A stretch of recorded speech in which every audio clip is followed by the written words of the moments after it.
They say that one of the best ways to find the weakest part of your drivetrain is to install a manual transmission. Last weekend, we went to one of my favorite places on the planet, and that is Beaver Springs Dragway in Beaver, PA. This is the first time that I made a pass since we had the wreck with the Volvo, and needless to say, it was long overdue.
Yeah, that's not going to handle it. Okay.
Well, it should be turning tires, don't you think?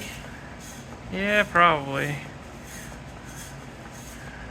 I guess your little 10 bolt's not going to carry the load here, buddy. Yeah, probably not. Sorry about your luck.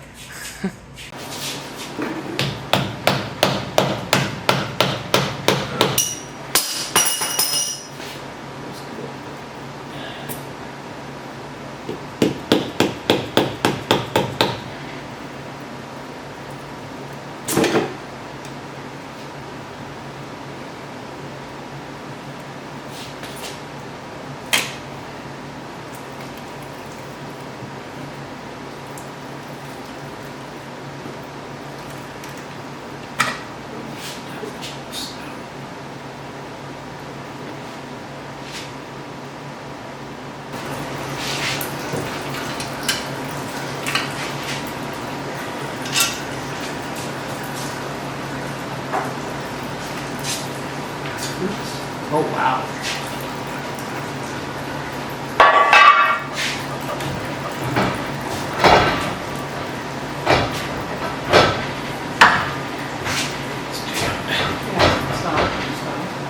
Kaboom! That is a camera shot.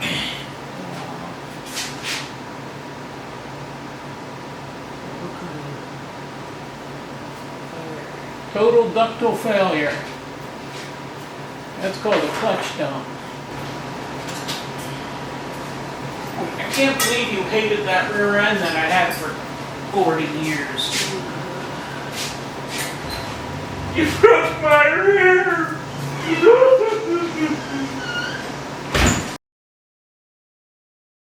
Okay, so not only did we take out our rear, but I want to give a big shout out to a man named John Cope for pointing out something that we've never really had a problem with, and that is these 1/2-inch wheel studs. Now, he was on a podcast with us recently that was all about safety and making sure that you install the right parts on your car to be as safe as possible. And one of the big recommendations that he gave was put 5/8 wheel studs on your car if you're running a manual transmission. Well, as you can see here, these studs are pretty bent, and it wouldn't surprise me if they were getting close to breaking. So along with fixing the rear, we also need to address our wheel stud situation. Alright guys, you can see where all these teeth are blown out of here. And this thing's done for what we want to use it for. So what we're going to do is we're going to put this 8.8 rear end, and one of the nice things about these rear ends, the 8.8 and the 8.5, is they are pinion centered. They are centered to the axle, which offsets the pinion just slightly. Our axles are equal length, so what we've done is we're cutting the housing ends off so that the U-bolts can go back in to the original position that we were. We've already measured for the pinion angle relative to the spring seat. So now what we're going to do is we're going to cut that rear off so that we can weld these parts on, and everything that was in the original 8.5 rear will be on the 8.8.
So one of the things that made that launch so violent is what you see right here.